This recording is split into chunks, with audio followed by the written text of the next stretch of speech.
Everyone, welcome back to my class of mathematics, my math my methods.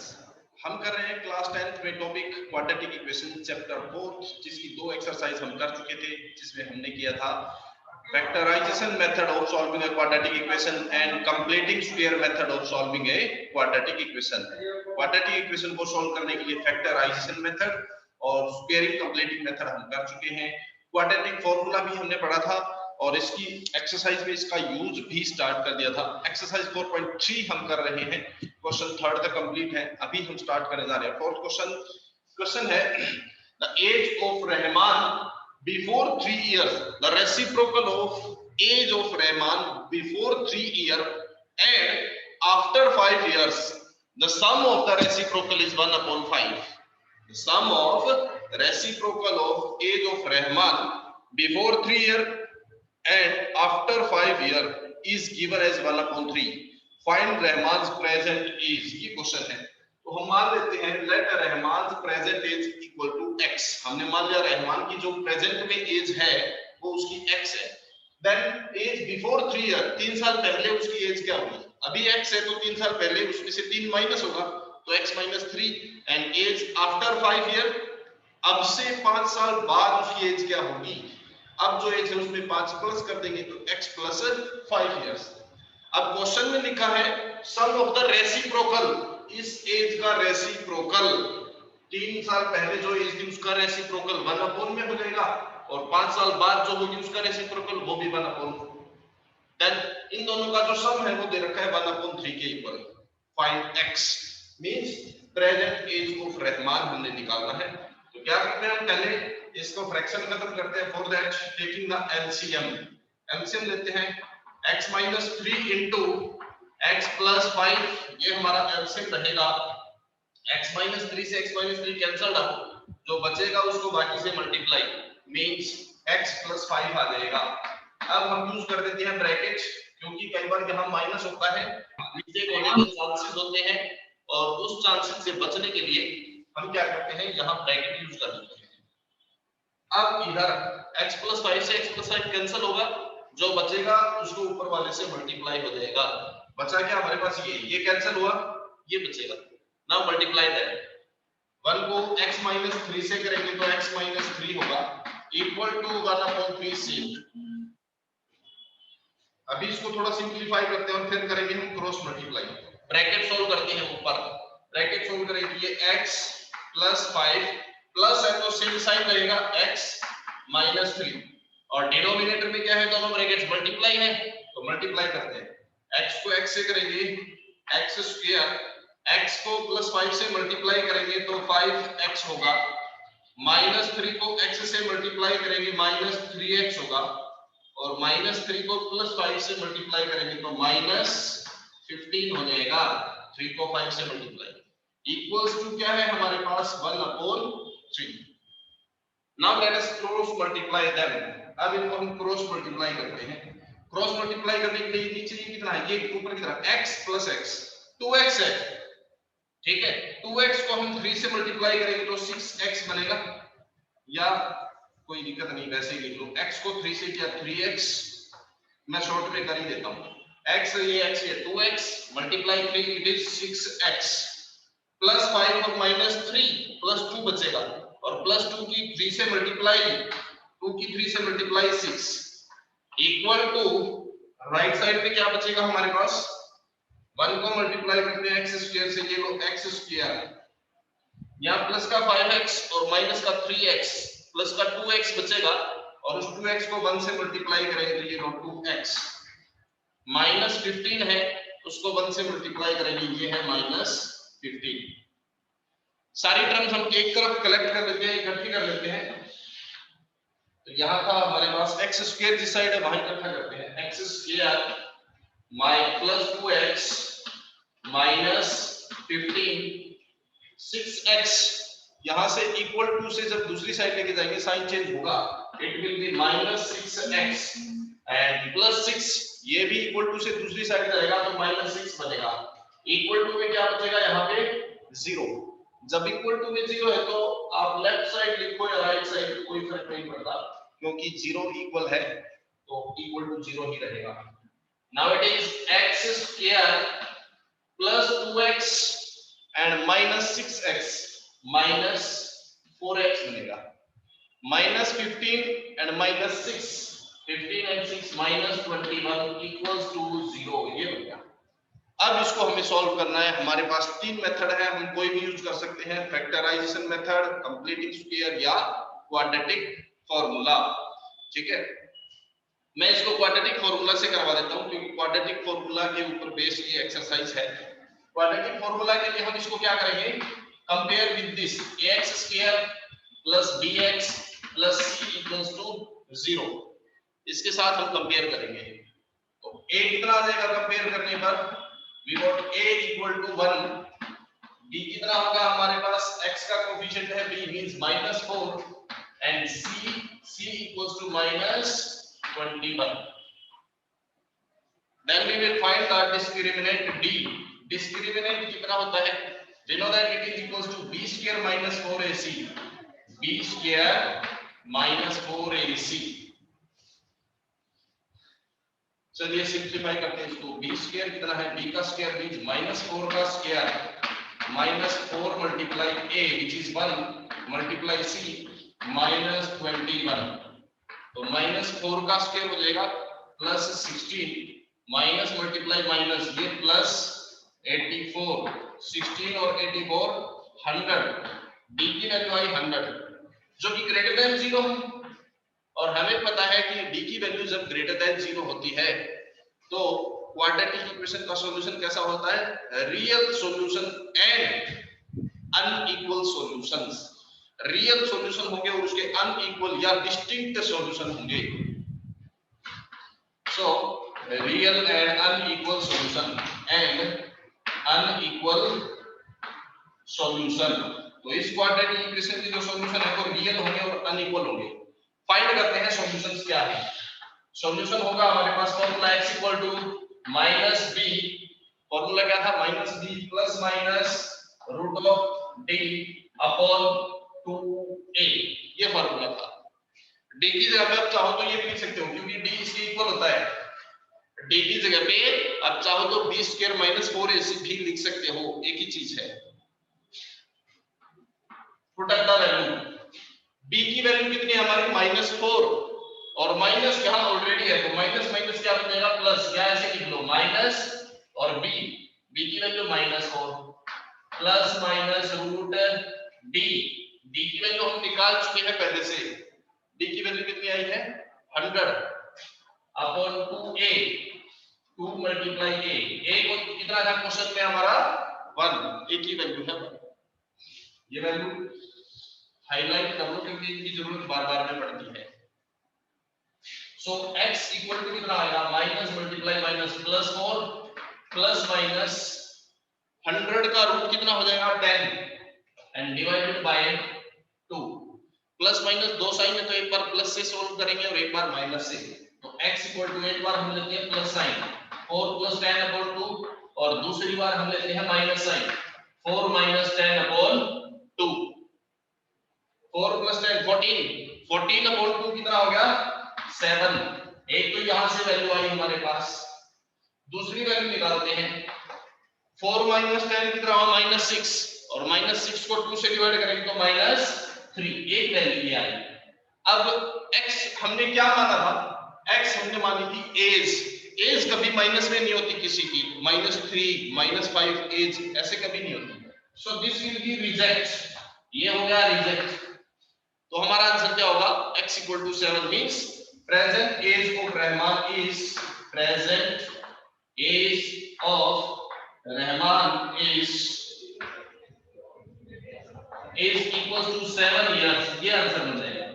Rahman की जो present as है वो हो जाएगी 7 ईयर। तो ये हमारा क्वेश्चन नंबर 4 कंप्लीट हो जाता है।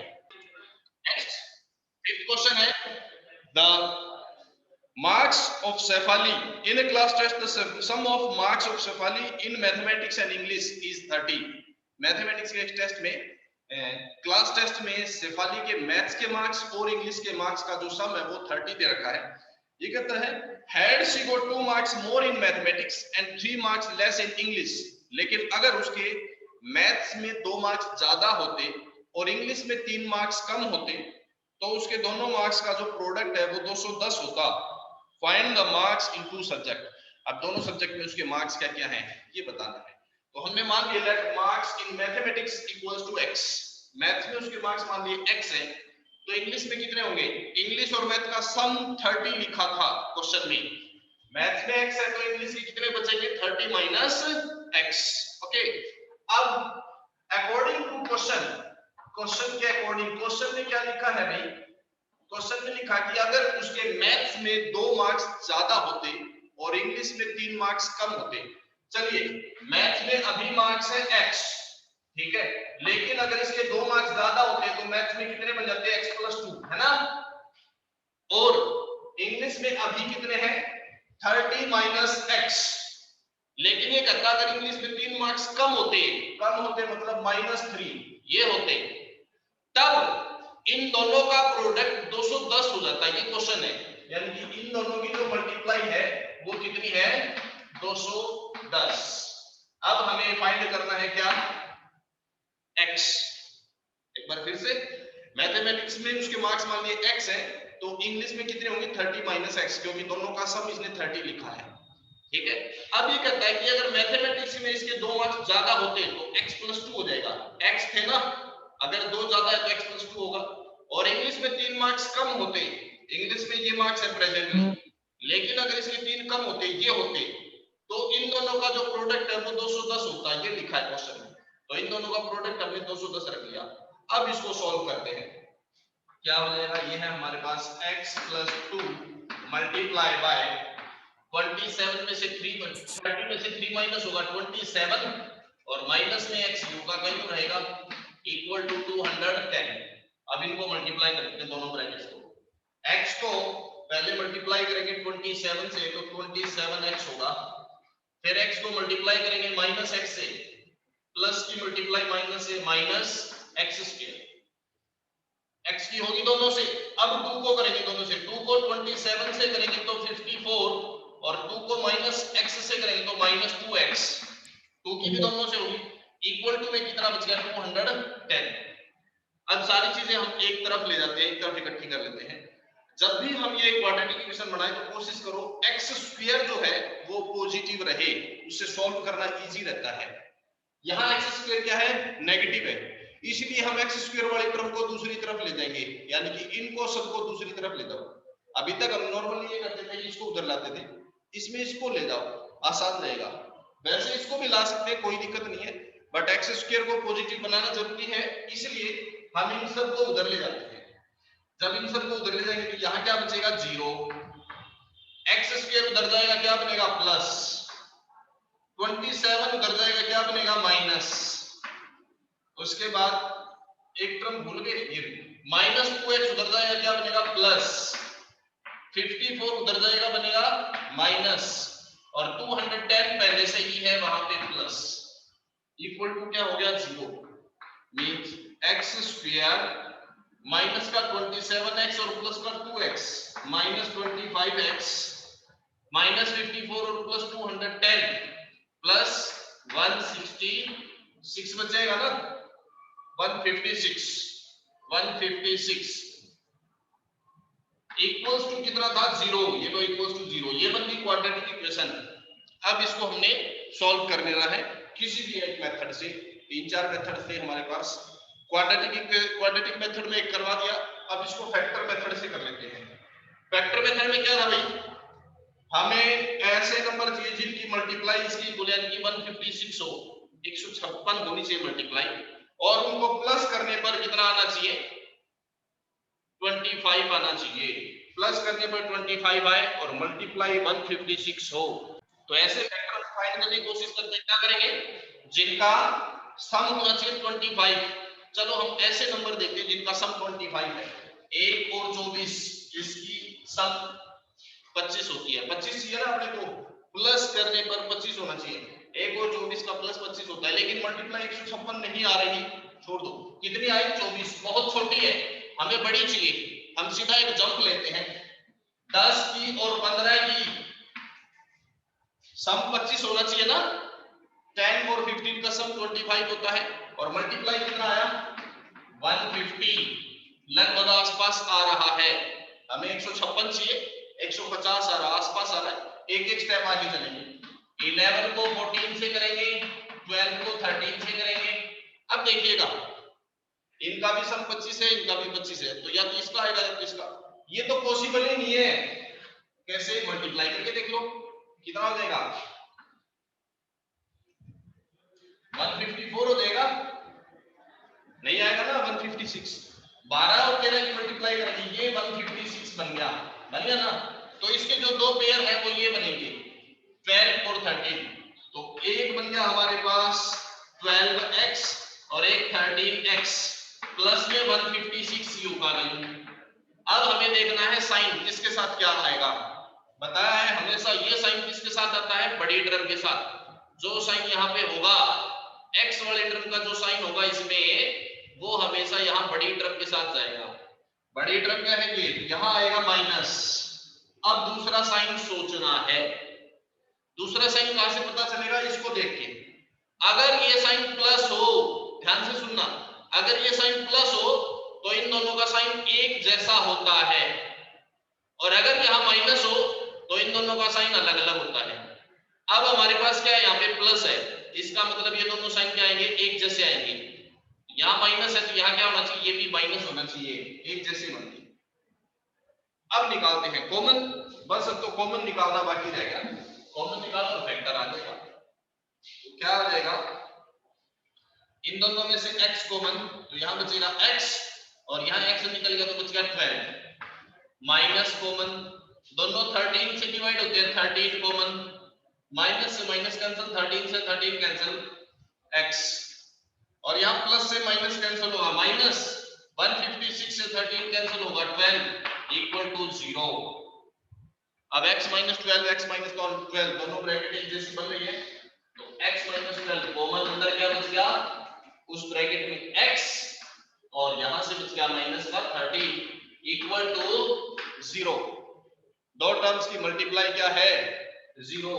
तो एक बार पहली टर्म को 0 के इक्वल रख दो और एक बार दूसरी टर्म को 0 के इक्वल रख देंगे। तो यहां से x का आंसर कितना आया 12 और यहां से x का आंसर कितना आया 13। x की दो वैल्यू आई 12 और 13। Means marks in maths, maths में कितने बढ़ गए मार्क्स इन मैथ्स। अगर हम ये 12 लेके चलते हैं तो इंग्लिश में कितने बनेंगे, 30 माइनस 12, इंग्लिश में क्या बनेंगे 18 बनेंगे। ठीक है, दूसरा केस, और मार्क्स इन मैथ्स, मैथ्स में अगर इसके मार्क्स कितने हो 13 हो तो इंग्लिश में कितने बनेंगे भाई, 30 माइनस में 13 यानी कि 17, ये बनेगा। तो ये दो पॉसिबिलिटीज हैं इसकी, ये दो आंसर हो सकते हैं। तो ये दोनों पॉसिबल आंसर है इसके। मैथ्स में 12 और इंग्लिश में 18 ये भी हो सकता है, मैथ्स में 13 और इंग्लिश में 17 ये भी हो सकता है। तो ये दो आंसर हो जाएंगे इसके। This is the question number 5th। तो next question, question number 6। The diagonal of a rectangular field is 60 meter more than the shorter side। एक रेक्टेंगल का जो डायगोनल है, ये हमारे पास रेक्टेंगल है, इसका जो डायगोनल है ये डायगोनल शॉर्टर साइड से ये शॉर्टर है। ये अगर x है तो डायगोनल कितना है, इससे 60 ज्यादा है। एंड द लॉन्गर साइड, ये वाली साइड लॉन्गर साइड है, ये 30 मीटर मोर है, 30 मीटर ज्यादा है इससे। Find the sides of the rectangle, ये क्वेश्चन है। तो हमने मान लिया let shorter side x, longer side क्या हो जाएगी 30 ज्यादा है तो x प्लस 30, और डायगोनल 60 मीटर ज्यादा लिखा है तो x plus 60। Now we know that, now the question is, we know that in a rectangle this is a right angle triangle। Rectangle में यहाँ 90 डिग्री होता है ना, तो ये राइट एंगल ट्रायंगल है, तो इसमें हम लगाएंगे पाइथागोरस थ्योरम। पाइथागोरस थ्योरम क्या होती है, नाउ रेक्टेंगल में हाइपोटेन्यूज का स्क्वायर किसके इक्वल होता है, base square plus perpendicular square, इसके इक्वल होता है। पाइथागोरस थ्योरम को सेटिस्फाई करता है रेक्टेंगल का ये ट्रायंगल नीचे वाला। चलिए हाइपोटेन्यूज कितना अपना डायगोनल यानी कि x प्लस 60 इसका स्क्वायर किसके इक्वल है, बेस का स्क्वायर, बेस कितना है x प्लस 30 और इसका स्क्वायर प्लस परपेंडिकुलर का स्क्वायर और परपेंडिकुलर कितना है x, ये लो x स्क्वायर। अब इसको हम ओपन कर लेते हैं, स्क्वायर खोल दो, a plus b square, a square plus b square plus 2ab, 2 multiply a multiply b, ये हो गया इक्वल टू, मैं यहां मल्टीप्लाई को डॉट लगा देता हूं, ओके।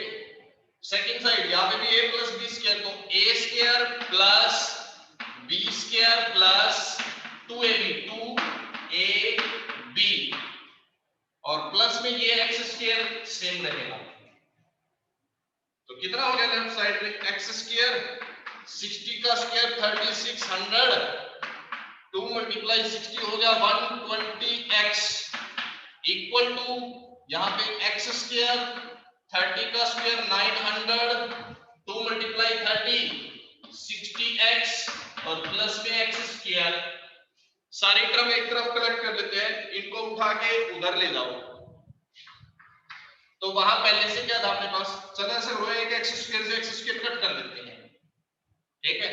अब वहां पे क्या है, पहले से x स्क्वायर है, x में कितना है 60 और 900, यहां से हम इसको उठा के उधर ले जाएंगे और इसको ले जाएंगे तो ये देगा माइनस का 120x और माइनस का 3600 इक्वल टू क्या बचेगा 0। तो इक्वेशन बन गई हमारे पास x स्क्वायर, x में देखो प्लस का 60 और माइनस का 120 यानी कि माइनस का 60 बचेगा x और प्लस में 900 ये माइनस का 3600 ये, तो माइनस का 2700 ये बचेगा इक्वल टू 0। ये बन गई आपकी क्वाड्रेटिक इक्वेशन।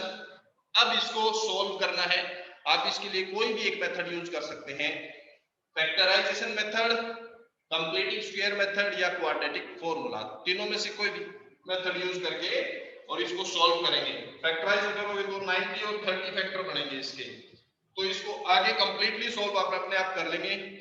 आज हम इतना ही करते हैं, नेक्स्ट क्लास में इसके अगले क्वेश्चंस के साथ फिर से मिलेंगे। तब तक के लिए इसकी प्रैक्टिस करते रहें, क्योंकि जितना प्रैक्टिस करोगे उतनी ज्यादा आप इसमें महारत हासिल करते जाओगे। आज के लिए इतना ही, नेक्स्ट क्लास में फिर से मिलते हैं, तब तक के लिए thank you very much and have a nice day, bye bye.